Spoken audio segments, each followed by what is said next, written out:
Okay, നമുക്ക് alpha channel എന്താണെന്ന് നോക്കാം. എന്താണ് ആൽഫ ചാനൽ, എങ്ങനെയാണ് ആൽഫ ചാനൽ എടുക്കുക? മായെന്നും എടുക്കാം, ഫോട്ടോഷോപ്പിൽ നിന്ന് നമുക്കൊരു ആൽഫ ചാനൽ എടുക്കാം. ആദ്യം ഞാൻ ഫോട്ടോഷോപ്പ് എടുത്തു. ഫോട്ടോഷോപ്പ് എടുത്തിട്ട് ഒരു ബീജിൽ നിന്ന് നമുക്കൊരു പർട്ടിക്കുലർ ഒരു എലമെൻറ്റ് മാത്രം എടുത്തു കഴിഞ്ഞാൽ ബാക്കിയെല്ലാം നമുക്ക് ആൽഫ ആക്കി എടുക്കാം. ഇപ്പോൾ ഉദാഹരണത്തിന് ഞാനിപ്പോൾ ഇതിന് ആദ്യം ഈ ഒരു ഉദാഹരണം നമുക്ക് നോക്കാം. ഞാനതിന് F7 അടിച്ചിട്ട് ഓക്കെ, ഇയാളുടെ ഫോട്ടോ ഉണ്ട്, ഇയാളുടെ കണ്ണാടി മാത്രം നമുക്ക് സെലക്ട് ചെയ്തെടുക്കാം. ഓക്കെ, ഇങ്ങനെ ഞാൻ സെലക്ട് ചെയ്ത് റഫ് സെലക്ഷൻ ചെയ്തു.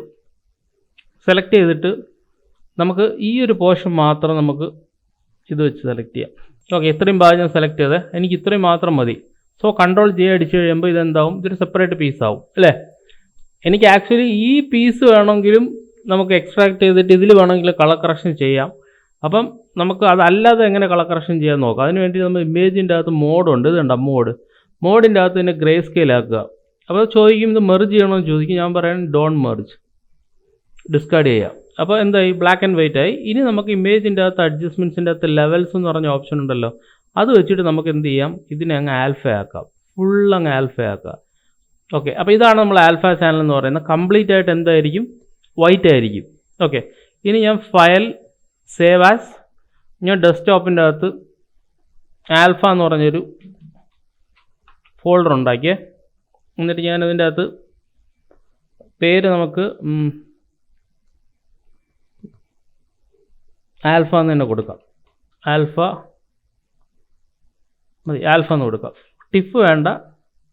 File save as a copy PNG ആക്കാം. ഓക്കെ, ആൽഫയ്ക്കകത്ത് PNG ആക്കാം. ALPH ആൽഫ PNG, ഇതിനെ ഞാൻ സേവ് ചെയ്തു. ഓക്കെ, ഇപ്പോൾ ഒറിജിനലല്ല, ഞാൻ ആൽഫയാണ് സേവ് ചെയ്തിരിക്കുന്നത്. അതുപോലെ നമുക്ക് വേണ്ടതെന്ന് പറഞ്ഞാൽ ഇയാളുടെ പിക്ചറാണ്. ഈ പിക്ചറിൽ ഞാൻ സെലക്ട് കൊടുത്തിട്ട് സബ്ജക്റ്റ് എടുത്തു. സെലക്റ്റിൻ്റെ അകത്ത് ഞാൻ ഇൻവേഴ്സ് കൊടുത്തിട്ട് ഈ ഒരു പിക്ചറിനെയും കട്ട് ചെയ്തെടുക്കാം. Select inverse. ഓക്കെ, എന്നിട്ട് ഞാൻ ഡിലീറ്റ് ചെയ്ത് കളഞ്ഞിട്ട് Ctrl D അടിച്ചിട്ട് file save as a copy, എന്നിട്ട് ഡെസ്ക്ടോപ്പിൻ്റെ അകത്ത് പോയിട്ട് ആൽഫ കളർ. ഓക്കെ, അപ്പോൾ സോറി JPEG ആയിപ്പോയ. File save as a copy, desktop alpha, അതിൻ്റെ അകത്ത് ഞാൻ PNG ആക്കിയതിനാണ്. ഓക്കെ, PNGക്കകത്ത് കളർ സേവ് ചെയ്ത്. ഇപ്പോൾ രണ്ടായി. ഇനി നമുക്ക് ആ രണ്ട് ഫയൽസും നമുക്കൊന്ന് ഓപ്പൺ ചെയ്യാം. ഞാൻ മിനിമൈസ് ചെയ്തിട്ട് ആൽഫ എടുത്തു. ഇപ്പോൾ നമ്മളതിൻ്റെ അകത്ത് രണ്ട് ഫയൽസാണ് ഉള്ളത് അല്ലേ. ഡെസ്ക്ടോപ്പിൻ്റെ അകത്ത് നോക്കിക്കഴിഞ്ഞാൽ അറിയാൻ പറ്റും, ആൽഫയ്ക്കകത്ത് ഒരു ആൽഫ ചാനലും കണ്ടോ, പിന്നെ ആളുടെ ഒറിജിനൽ കളറും. ഓക്കെ, അപ്പോൾ ഞാനിതിനെ സെലക്ട് ചെയ്തിട്ട് ഇത് ന്യൂക്കിൽ ഓപ്പൺ ചെയ്തേ, റീഡ് ചെയ്തു, Ctrl V, ആൽഫ രണ്ടെണ്ണം അങ്ങ് ഓപ്പൺ ചെയ്യുക. ഓക്കെ, അപ്പോൾ ഇപ്പോൾ ഇതിൻ്റെ അകത്ത് വരുന്നതെന്ന് പറഞ്ഞാൽ അത് ഇങ്ങനെ വരും. ഓക്കെ, ഇങ്ങനെ വന്നു കഴിഞ്ഞാൽ നമ്മളെ പ്രശ്നം എന്താണ്, അതിൻ്റെ ബാക്ക്ഗ്രൗണ്ട് കട്ട് ചെയ്യണം അല്ലേ. ബാക്ക്ഗ്രൗണ്ട് കട്ട് ചെയ്യാൻ വേണ്ടിയിട്ട് നമുക്ക് എന്ത് ഉപയോഗിക്കാം, പ്രീ മൾട്ട് ഇടുമ്പോൾ ബാക്ക്ഗ്രൗണ്ട് കട്ടാവും. ഓക്കെ, അപ്പോൾ ഇതിൻ്റെ അകത്ത് നമുക്ക് വരുന്നത് എന്താണ്, ആൽഫയാണ്. പക്ഷേ ഇതിൻ്റെ അകത്ത് ഇപ്പോൾ റെഡ് ആയിട്ടാണ് കാണുന്നത് അല്ലേ. A അടിച്ചു കഴിഞ്ഞാൽ നമുക്ക് എന്ത് കിട്ടും, ആൽഫ കിട്ടും. ഓക്കെ, അപ്പം ഇങ്ങനെ കാണുന്നതിനുള്ള കാരണം എന്ന് പറഞ്ഞു കഴിഞ്ഞാൽ, ഇപ്പോൾ ഞാൻ A അടിച്ചുകൊണ്ടാണ് ആൽഫ കിട്ടുന്നത്. അല്ലാതെ നമുക്ക് എന്ത് ചെയ്യാം, പ്രീ മൾട്ട് എന്ന് അടിച്ചു നോക്കാം. Pre malt. ഓക്കെ, ഇപ്പോഴും ആ റെഡ് കളർ തന്നെയാണ്, അത് കുഴപ്പമില്ല. നമുക്ക് ആൽഫ തന്നെയാണ് ഇവിടെ കിടക്കുന്നത്, അതുകൊണ്ട് കുഴപ്പമില്ല. കണ്ടോ, ഇൻവേർട്ട് ചെയ്താലും ഇതിൻ്റെ അകത്ത് ആൽഫയാണ് കിടക്കുന്നത്, അതിന് നമുക്ക് പ്രോബ്ലം ഇല്ല. നമ്മൾ എപ്പോഴും A അടിക്കുമ്പോഴേ നമുക്ക് ആ ആൽഫ ചാനൽ കിട്ടുള്ളൂ. ഇത് നമ്മൾ എന്ത് ചെയ്യുക പറഞ്ഞാൽ ഒന്ന് മെർജ് ചെയ്യുക. Merge background is for background, foreground for foreground. അപ്പോൾ നമ്മൾ ഒറിജിനൽ മെറ്റീരിയൽ അല്ല ഇതിൻ്റെ അകത്ത് നമ്മൾ കൊടുക്കുന്നത്. ബാക്ക്ഗ്രൗണ്ടിൻ്റെ അകത്ത് ബാക്ക്ഗ്രൗണ്ടും ഫോർഗ്രൗണ്ടിൻ്റെ അകത്ത് ആൽഫയാണ് നമ്മൾ കൊടുക്കുന്നത്. ഓക്കെ, ഇപ്പോൾ ബാക്ക്ഗ്രൗണ്ടിൻ്റെ അകത്ത് ഇത് ഞാൻ ഡിലീറ്റ് ചെയ്ത് കഴിഞ്ഞാൽ ഇങ്ങനെ ഇരിക്കും. ഇത് ഞാൻ സെലക്ട് ചെയ്തു, ഇതിൻ്റെ അകത്ത് ആൽഫയാണുള്ളത്. ഞാൻ ഇതിൻ്റെ അകത്ത് സെലക്ട് ചെയ്തിട്ട് നമുക്കൊരു കാര്യം ചെയ്യാം, ഇതിൻ്റെ അകത്ത് പ്ലസ് കൊടുക്കാം. ഓക്കെ, പ്ലസ് കൊടുത്തു കഴിയുമ്പോൾ നമുക്ക് എന്ത് ചെയ്യാം, ട്വീക്ക് ചെയ്യാം. അപ്പോൾ കളർ കറക്ഷൻ കൊടുത്തു കഴിഞ്ഞാൽ നമുക്ക് ഇതിൻ്റെ കളർ നമുക്ക് അഡ്ജസ്റ്റ് ചെയ്ത് കൊടുക്കാം. സെലക്ട് ചെയ്യുക, മൂവ് ചെയ്യുക. അപ്പോൾ നമുക്ക് ഈ ഒരു ആൽഫ ഉണ്ടല്ലോ, ഇതിൽ സെലക്ട് ചെയ്തിട്ട് വീണ്ടും ആൽഫ അടിച്ചു കൊടുത്തു കഴിഞ്ഞാൽ നമുക്ക് രണ്ടിൻ്റെ ആൽഫ കാണാൻ പറ്റും. ഇവിടെ സെലക്ട് ചെയ്താൽ കണ്ടോ, ഇതൊരു ആൽഫ, ഇത് വേറൊരു ആൽഫ. മനസ്സിലായ സംഭവം? അപ്പോൾ രണ്ടിൻ്റെ അകത്തും നമുക്ക് ആൽഫ ചാനലുണ്ട്. ആ ചാനൽ കാണണമെന്നുണ്ടെങ്കിൽ എ അടിച്ചു കഴിഞ്ഞാൽ അതവിടെ RGB മാറിയിട്ട് ആൽഫ വരും. ഓക്കെ, അതേപോലെ ഇതിൻ്റെ അകത്ത് റെഡ് ആക്കി കഴിഞ്ഞാൽ RGB. അപ്പോൾ നമ്മൾ റെഡ് ചാനൽ മാത്രമാണ് ഫോട്ടോഷോപ്പിൽ നമുക്ക് വന്നിട്ടുള്ളത്. മനസ്സിലായ സംഭവം? പിന്നെ നമുക്ക് ഫോട്ടോഷോപ്പിൽ പോയിട്ട് പോയല്ലേ, നമുക്ക് വേറൊരു ഭാഗം കട്ട് ചെയ്യാം. അതിന് നമുക്കൊരു കാര്യം ചെയ്യാം, നമുക്ക് BG കട്ട് ചെയ്യാം. BG എടുത്ത് വെച്ചിട്ടുണ്ട്, BG കട്ട് ചെയ്ത് നോക്കാം. ഫയൽ ഓപ്പൺ, ഡെസ്ക്ടോപ്പിൻ്റെ അകത്ത് പോയിട്ട് ഒരു BG ഉണ്ട് ഇതിൻ്റെ അകത്ത്.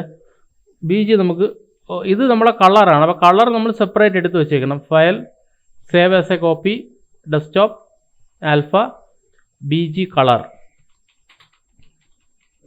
BG colour.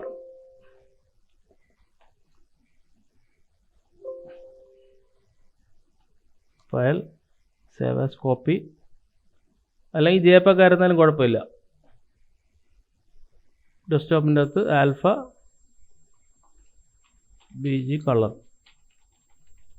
ഓക്കെ, ഇതിനെ ഞാൻ സേവ് ചെയ്തേ, ഒരു കോപ്പിയായി കളർ. ഇനി നമുക്ക് ഈ ഏതെങ്കിലും ഒരു പർട്ടിക്കുലർ പോർഷൻ മാത്രം നമുക്ക് കളർ കറക്റ്റ് ചെയ്യണമെന്നുണ്ടെങ്കിൽ നമുക്ക് ഒരു കാര്യം ചെയ്യാം, ഈ ഒരു പോർഷൻ മാത്രം ആദ്യം സെലക്ട് ചെയ്യുക. ഓക്കെ, ഇതിനെ സെലക്ട് ചെയ്തിട്ട് കൺട്രോൾ J അടിച്ചിട്ട് ഇത് മാത്രം എടുക്കണം. അതിനുശേഷം ഇമേജിൻ്റെ അകത്ത് മോഡിൻ്റെ അകത്ത് എന്താക്കുക, ഗ്രേ സ്കെയിൽ ആക്കുന്നു. മെർജ് ആണെങ്കിൽ മെർജ്, ഡോൺ മെർജ് ആണെങ്കിൽ ഡോൺ മെർജ്. മെർജ് കൊടുത്താലും ഇതാ ഇങ്ങനെ ഇരിക്കും. ഇതിന് നമുക്ക് എന്ത് ചെയ്യുക, ഫുൾ ആൽഫ ആക്കണം. ഇത് മാത്രം പോരാ, ഇതിൻ്റെ അകത്ത് നമുക്ക് ആൽഫ ആക്കാൻ വേണ്ടിയിട്ട് അഡ്ജസ്റ്റ്മെൻറ്റ്സിൻ്റെ അകത്ത് ലെവൽസ് എടുക്കുന്നു. ലെവൽസിന് ഞാൻ മാക്സിമം കംപ്ലീറ്റ്ലി വൈറ്റ് ആക്കുന്നു. വൈറ്റ് ആണ് ആൽഫ എന്ന് പറയുന്നത്. Okay, file, save as a copy. ഞാൻ ഇതിൻ്റെ അകത്ത് PNG മാറ്റിയിട്ട് രണ്ടും JPEG ആക്കി നോക്കാം. ആൽഫ, ഇതിൻ്റെ അകത്ത് എന്താണ്, ഗ്രാസ് _ ആൽഫ. ഓക്കെ കൊടുത്ത്. ഓക്കെ, ഇനി ഇതിനെ നമുക്കൊന്ന് ലോഡ് ചെയ്ത് നോക്കാം. ഇതിനെ രണ്ടും ഞാൻ ഡിലീറ്റ് ചെയ്ത് കളഞ്ഞു, ഇതിനെ മൊത്തം ഡിലീറ്റ് ചെയ്ത് കളഞ്ഞു. ഓക്കെ, 1 അടിച്ചു, റീഡ് ചെയ്തു. ഓക്കെ, ഏതാണ്, BG കളർ. ഇത് ഫൈനൽ. ഇനി നമുക്ക് വേണ്ടത് ആൽഫയാണ്. ആൽഫ, ഗ്രാസ് ആൽഫ ഓപ്പൺ ചെയ്യുക. അടിച്ചു കഴിയുമ്പോൾ നമുക്ക് ആൽഫ ചാനൽ കറക്റ്റായിട്ട് കിട്ടണം. ഇതിൻ്റെ അകത്ത് ആൽഫ ഉണ്ടോ? അപ്പോൾ നമുക്കിതിൽ ക്ലിക്ക് ചെയ്തിട്ട് ഓട്ടോ ആൽഫ ഓണാക്കി നോക്കാം, എന്നിട്ട് ആൽഫ അടിക്കാം. കണ്ടോ, ഇതിൻ്റെ അകത്ത് ആൽഫ വരുന്നില്ല. അതിൻ്റെ കാരണം എന്ന് വെച്ച് കഴിഞ്ഞാൽ നമുക്ക് ഫോർമാറ്റ് ചേഞ്ച് ആയി പോയതുകൊണ്ടാണ്. ഫയൽ ഒന്നും കൂടെ നമുക്ക് സേവ് ചെയ്യാം. Save as a copy. നമുക്കതിനെ PNG ആക്കിയിട്ട് ഗ്രാസ് PNG. ഓക്കെ എടുത്തു. ഇനി നമുക്കൊന്ന് ട്രൈ ചെയ്ത് നോക്കാം. ഇനി നമുക്കതിനെ ലോഡ് ചെയ്ത് നോക്കാം ഒന്നും കൂടെ. ഇതിനെ ഞാൻ ഡിലീറ്റ് ചെയ്തു, റീഡ് ചെയ്തു. ഏതാണ്, ഗ്രാസ് PNG. കണ്ടോ, PNG ആകുമ്പോൾ അത് വന്നു. എന്നിട്ട് നമുക്ക് ഒരു പ്രീ മൾട്ട് കൊടുക്കാം, എന്നിട്ട് മെർജ് ചെയ്യാം. ബാക്ക്ഗ്രൗണ്ട്, ഫോർഗ്രൗണ്ടിനെ നമുക്ക് ഫോർഗ്രൗണ്ടിൽ കണക്ട് ചെയ്യാം, എന്നിട്ട് അതിങ്ങനെ കണക്ട് ചെയ്യാം. വ്യൂവറിനെ ഒന്നുകൂടെ ഡിലീറ്റ് ചെയ്യുക, ഒന്നുകൂടെ കണക്ട് ചെയ്യുക. ഓക്കെ, അടിച്ചു കഴിഞ്ഞാൽ ആൽഫ കിട്ടും. ഇതിൻ്റെ അകത്തും കൂടെ നമുക്കൊന്ന് പ്രീ മൾട്ട് കൊടുത്ത് നോക്കാം. ഇതിൻ്റെ അകത്ത് പ്രീ മൾട്ട് കൊടുത്താൽ ഈ ഒരു ഭാഗം ഇതിൻ്റെ അകത്ത് കട്ടാവും. ഞാൻ ഓവർ മാറ്റിയിട്ട് നമുക്ക് പ്ലസ് കൊടുക്കാം. ഓക്കെ, ഇതിൻ്റെ അകത്ത് പ്രീ മൾട്ട് ഡിലീറ്റ് ചെയ്താലോ, ഇത് കംപ്ലീറ്റ് ആയിട്ടും ഡിലീറ്റ് ആയിട്ട് പോകും. അപ്പോൾ നമുക്ക് എന്ത് ചെയ്യാം, ഒന്നും കൂടെ ഞാൻ ഇതിൻ്റെ അകത്ത് കണക്ട് ചെയ്തു, ഒന്നും കൂടെ ഞാൻ അതിനെ പ്രീ മൾട്ട് കൊടുത്തു. പ്രീ മൾട്ട് കൊടുത്തിട്ട് ഇതിൻ്റെ അകത്ത് ഈ ഒരു ഗ്രാഫിന് നമുക്ക് ഓട്ടോ ആൽഫ കൊടുത്ത് നോക്കാം. പക്ഷേ ഇതിനകത്ത് ആൽഫയ്ക്കകത്ത് എന്താണ്, ആൽഫ മാത്രമേ ഇതിൻ്റെ അകത്തുള്ളൂ. ഓക്കെ, ഒന്നും കൂടെ ഞാൻ ഫോട്ടോഷോപ്പിൽ പോയിട്ട് സെലക്ട് ചെയ്തു, ക്ലോസ് ചെയ്തു, സെലക്ട് ചെയ്തു. വീണ്ടും അടുത്തൊരു പോർഷൻ നമുക്കൊന്ന് കട്ട് ചെയ്ത് നോക്കാം. സെലക്ട് ചെയ്യുക, ക്വിക്ക് സെലക്ഷൻ ടൂൾ വെച്ചിട്ട് ഈ ഒരു ഭാഗം നമുക്ക് സെലക്ട് ചെയ്യാം. ഓക്കെ, എന്നിട്ട് ഇമേജിൻ്റെ അകത്ത് മോഡിൻ്റെ അകത്ത് ഗ്രേ സ്കെയിൽ ആക്കുക. ഇല്ലയെന്നുണ്ടെങ്കിൽ വേറെ എന്ത് മാർഗമുണ്ട് ഇതിനെ ഗ്രേ സ്കെയിൽ ആക്കാൻ വേണ്ടിയിട്ട്?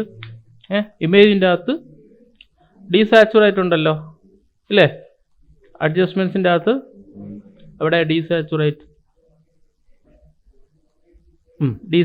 ചെയ്തു. ഓക്കെ, അതിനെ ഞാൻ ബ്ലാക്ക് ആൻഡ് വൈറ്റ് ആക്കി. സോറി, അതിന് മുമ്പ് ഞാൻ കട്ട് ചെയ്തിട്ട് ഞാൻ ബ്ലാക്ക് ആൻഡ് വൈറ്റ് ആക്കി ഞാൻ ഓക്കെ എടുത്തു. എന്നിട്ട് ഞാൻ ഇമേജിൻ്റെ അകത്ത് അഡ്ജസ്റ്റ്മെൻറ്റ്സിൻ്റെ അകത്ത് ലെവൽസിൽ പോയിട്ട് മൂവ് ചെയ്തിട്ട് മൊത്തത്തിലങ്ങ് ആൽഫ ആക്കി ഓക്കെ എടുത്തു. എന്നിട്ട് file save as a copy alpha grass 2 trial save ചെയ്തു ഓക്കെ എടുത്തു. പിന്നെ അതിനെ നമുക്കൊന്ന് പ്ലേസ് ചെയ്ത് നോക്കാം. ന്യൂക്കിൽ ഇതിനെ റിമൂവ് ചെയ്തു, റീഡ് ചെയ്തു, ഗ്രാസ് 2 ട്രയൽ.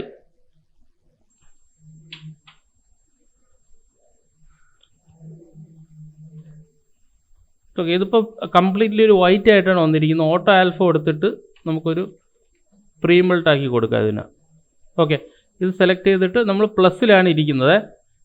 നമുക്ക് ട്രാൻസ്പാരൻസി കുറയ്ക്കണമെന്നുണ്ടെങ്കിൽ നമ്മൾ യൂസ് ചെയ്യുന്നതെന്ന് പറഞ്ഞു കഴിഞ്ഞാൽ മൾട്ടിപ്ലൈ മാത്ത് ക്ലിക്ക് ചെയ്ത് കഴിഞ്ഞാൽ നമുക്ക് ഇതിൻ്റെ ഒപ്പാസിറ്റി സ്വല്പം കുറയ്ക്കാം. കണ്ടോ, ഇത് കണ്ടോ, മൾട്ടിപ്ലൈ മാത്ത് സ്വല്പം നമുക്കത് കുറയ്ക്കാം. അത് പോരാതുകൊണ്ട് നമുക്ക് കളർ കറക്ഷൻ അഡ്ജസ്റ്റ് ചെയ്യണമെന്നുണ്ടെങ്കിൽ അതിൻ്റെ മാത്രം നമുക്ക് കളറും അഡ്ജസ്റ്റ് ചെയ്യാം. കണ്ടോ, അതിൻ്റെ മാത്രം കളർ അഡ്ജസ്റ്റ് ആവുന്നുണ്ടല്ലോ. മനസ്സിലായി എന്താണ് ആൽഫ ചാനൽ എന്നുള്ള കാര്യം? അതായത് നമുക്ക് ഒറിജിനൽ വേണ്ട, നമുക്ക് ആൽഫ മാത്രം മതി. അപ്പം ഒരു പർട്ടിക്കുലർ പിക്ചറിൻ്റെ അകത്ത് നമുക്ക് ഒറിജിനലിൻ്റെ എടുക്കേണ്ട ആവശ്യമില്ല. നമുക്ക് ആൽഫ എടുത്താലും മതി, ഒറിജിനലിനെ നമുക്ക് ട്വീക്ക് ചെയ്യാം. മനസ്സിലായോ? നമുക്കല്ലാന്നുണ്ടെങ്കിൽ ഇതിൻ്റെ ഒറിജിനൽ കട്ട് ചെയ്തെടുക്കുന്നതിന് പകരം നമ്മളതിൻ്റെ ഒരു ട്രാൻസ്പാരൻസി അല്ലെങ്കിൽ ഒരു ഇൻഫർമേഷൻ നമുക്ക് അതിൻ്റെ അകത്ത് കട്ട് ചെയ്തെടുത്തിട്ട് കളറിനെ നമുക്ക് ഈസി ആയിട്ട് ട്വീക്ക് ചെയ്യാം. വേറെ ബാക്കി നമ്മൾ എങ്ങനെയാണ് നോർമലി വർക്ക് ചെയ്യുന്നത് അതെല്ലാം നമുക്ക് ഇതിൻ്റെ അകത്ത് അപ്ലൈ ചെയ്യാൻ പറ്റും. ഓക്കെ, ഇതാണ് ആക്ച്വലി ആൽഫ എന്ന് പറയുന്നത്. സെലക്ട് ചെയ്യുക, എ അടിച്ചു നോക്കുക. കണ്ടോ, ചിലപ്പോൾ നിങ്ങൾ എടുക്കുമ്പോൾ ഇൻഫർമേഷനൊക്കെ അത് ഇങ്ങനെ ഇരിക്കുവേ. ചില സമയത്ത് നമ്മൾ പാസസ് ഒക്കെ ചെയ്യുന്ന സമയത്ത് ഇങ്ങനെ ഇരിക്കും, ഒരു ഇൻഫർമേഷനും കാണൂല. അപ്പോൾ നിങ്ങൾ വിചാരിക്കും ഇതിൻ്റെ അകത്തൊന്നും ഇല്ല. ആക്ച്വലി എ അടിച്ച് നോക്കണം, അതിൻ്റെ അകത്ത് എന്തൊക്കെ ഇൻഫർമേഷൻ ഉണ്ടെന്നുള്ള കാര്യം എ അടിച്ച് നോക്കിയിട്ട് നമ്മൾ ട്വീക്ക് ചെയ്യണം. മനസ്സിലായോ? പറഞ്ഞെന്താണെന്ന് മനസ്സിലായോ? അപ്പോൾ ഇതാണ് ആക്ച്വലി ഫോട്ടോഷോപ്പിൽ നിന്ന് എങ്ങനെയാണ് നമ്മൾ ഒരു ആൽഫ എടുക്കുന്നത്, മായെന്ന് ആൽഫ എടുക്കുന്നത് ഞാൻ കാണിച്ചു തരാം അടുത്ത ക്ലാസ്സിൽ. ഇപ്പം ഫോട്ടോഷോപ്പിൽ നിന്ന് എങ്ങനെയാണ് നമ്മൾ ആൽഫ എടുത്തുകൊണ്ട് വേറൊരു ഒബ്ജക്റ്റിൽ വരുന്നതെന്നാണ് നമ്മളിപ്പോൾ നോക്കിയത്.